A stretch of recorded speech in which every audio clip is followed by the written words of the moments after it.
কে রে তুই মূর্খ? আমি কোনো নিষ্কর্মা ননির পুতুল নই যে কষ্ট করতে ভয় পাবো। আরে হ্যাঁ, সে তো দেখি। আর সে বাদুর যে সে বাদুর নয় সাগর ভাই। বলো কি শালাবাবু, এমন কোনো ভৌতিক জীবের বর্ণনা তো আমি কোনো দেশি বইয়ে পাইনি। ওই দেখো, অপু বৌঠানের ঘাড়ে দুটো লাল ক্ষতচিহ্ন। মশার কামড়ে তো একেবারে নাজেহাল হয়ে যাচ্ছি। আমাদের প্রতিপক্ষ এসে পড়েছে, মাথার উপরে তাকিয়ে দেখো। তাহলে আমায় রসপুলি করে কে খাওয়াবে?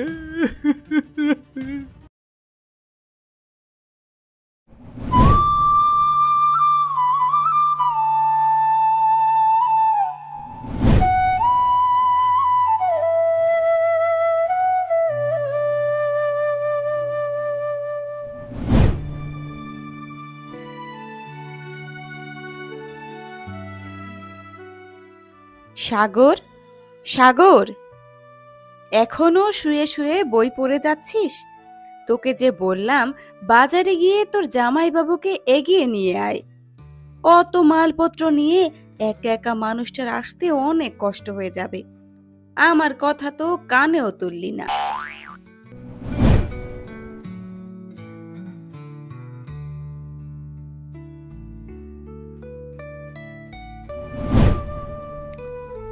থাক থাক, তোমার ভাইয়ের আর অহেতুক কষ্ট করতে হবে না, আমি এসে পড়েছি।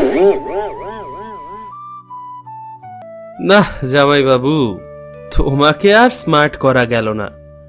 আমি কোনো নিষ্কর্মা ননির পুতুল নই যে কষ্ট করতে ভয় পাবো। তবে তোমরা তো জানোই আমার এই বইয়ের প্রতি দুর্বলতা চিরদিনের। আর হাতে যদি এমন হার হিম করা একটা ভৌতিক বই থাকে তাহলে তো কথাই নেই। কি এমন ভৌতিক বই পড়ছিস যে দিন দুনিয়ার অস্তিত্ব একেবারে লোপ পেয়ে যাচ্ছে তোর কাছে? হ্যাঁ শালাবাবু, এটা আমিও জানতে চাই যে কি এমন লেখা আছে এই বিলিতি বইয়ে। এটা হলো পৃথিবীর সবচেয়ে জনপ্রিয় পিশাচ কাহিনী। একটা ভয়ানক রক্তচোষা দানব কিভাবে নিত্য নতুন শিকার করে ফেরে রাতের আধারে, তারই বর্ণনা আছে এই বইতে। বলো কি শালাবাবু, এমন কোনো ভৌতিক জীবের বর্ণনা তো আমি কোনো দেশি বইয়ে পাইনি।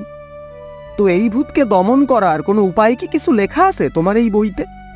হ্যাঁ, তা তো আছেই। এই পিশাচ সূর্যের আলো, রসুন কিংবা পবিত্র জল আর ক্রুশের কাছে দুর্বল।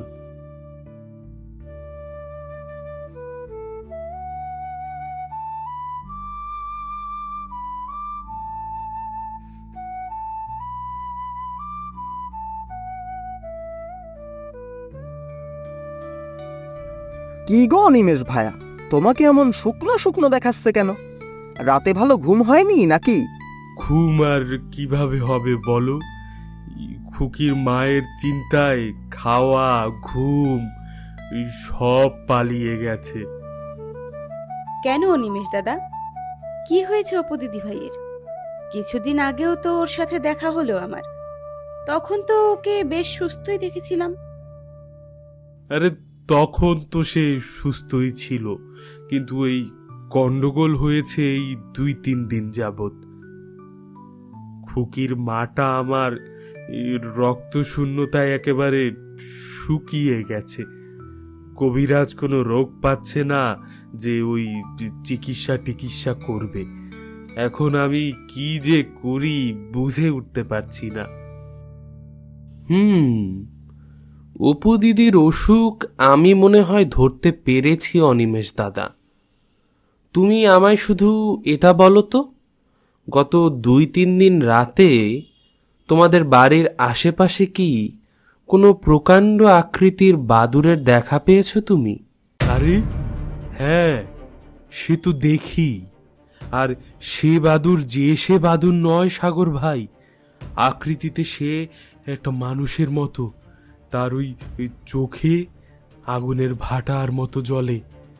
সে রোজ রাতে আমাদের বাড়ির আশেপাশে ঘোরাঘুরি করে। তাহলে তো আর কোনো চিন্তাই নেই অনিমেষ দাদা। অপু দিদির অসুখ সারা এখন শুধু সময়ের অপেক্ষা মাত্র। আমাদের এখন তান্ত্রিক বাবাজিকে খবর পাঠাতে হবে, বাকি কাজটা উনি এসেই করবেন। তোমার কথার মাথা মুন্ডু কিছু বুঝতে না পারলেও তোমার জ্ঞানের উপর আমার সম্পূর্ণ আস্থা আছে শালাবাবু। আমি এক্ষুনি তান্ত্রিক বাবাজিকে খবর পাঠাচ্ছি।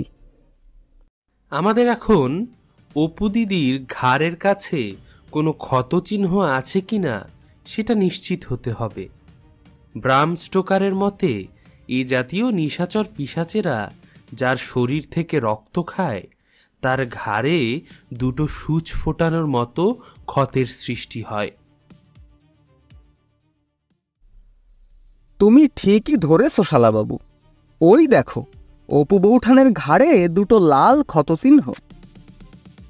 তাহলে আজ রাতেই আমাদের অভিযান পরিচালনা করতে হবে জামাইবাবু।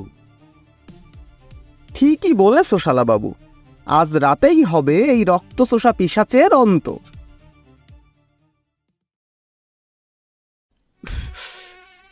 এই আর কতক্ষণ এখানে লুকিয়ে থাকবো সাগর ভাই? এই মশার কামড়ে তো একেবারে নাজেহাল হয়ে যাচ্ছি। আর বেশিক্ষণ লুকিয়ে থাকতে হবে না গো অনিমেষ দাদা, আমাদের প্রতিপক্ষ এসে পড়েছে।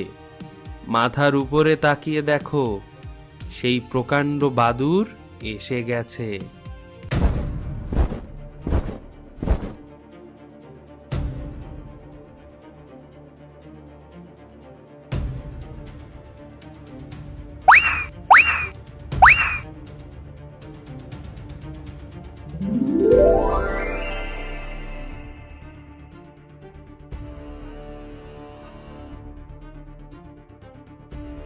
ও অমৃত ভায়া, ওই পিশাচটা কি আমার খুকির মাকে মেরে ফেলবে? তাহলে আমায় রস পুলি করে কে খাওয়াবে?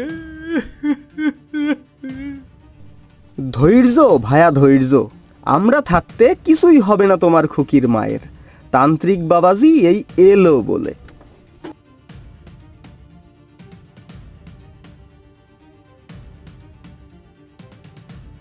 এই এই তাহলে সেই রক্তচোষা পিশাচ। ওকে শায়েস্তা না করতে পারলে অপুর মতো অনেক নিরপরাধের জীবন সংকটাপন্ন হয়ে পড়বে। তোমরা তোমরা আমার পেছন পেছন এসো, আমাদের ঘরে প্রবেশ করতে হবে। সাবধান সাবধান রক্তচোষা শয়তান, অপুকে এক্ষুনি ছেড়ে দে, নাহলে নাহলে তোকে জ্যান্ত জ্বালিয়ে মারবো। কে রে তুই মূর্খ? অন্ধকারের রাজপুত্রকে জ্বালিয়ে মারার স্বপ্ন দেখছিস? হ্যাঁ, তুই কি জানিস? তুই জানিস কি অতুল শক্তির অধিকারী আমি? তোর সব শক্তি আমার তন্ত্রবিদ্যার কাছে তুচ্ছ। ওম গ্রিং গ্রিং স্বাহা কিং প্রিং ফট।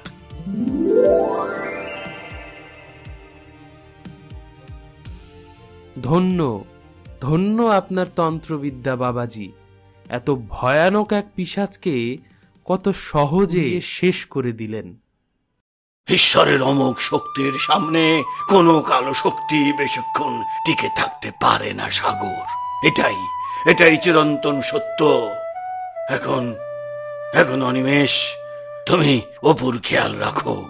ওর দুর্বলতা কয়েকদিনের ভেতরেই কেটে যাবে।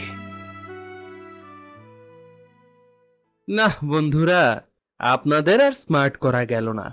আপনারা আজও বুঝলেন না যে স্মার্ট হতে হলে সাবস্ক্রাইব বাটনে ক্লিক করে পাশে থাকার যে ঘন্টা সেটা বাজিয়ে দিতে হয়, যাতে করে আমাদের সকল ভিডিও সঙ্গে সঙ্গে পৌঁছে যায় আপনার মোবাইল ফোনে। তাই স্মার্টফোন সাবস্ক্রাইব বাটনে ক্লিক করে বেল আইকনটি চালু করে রাখুন।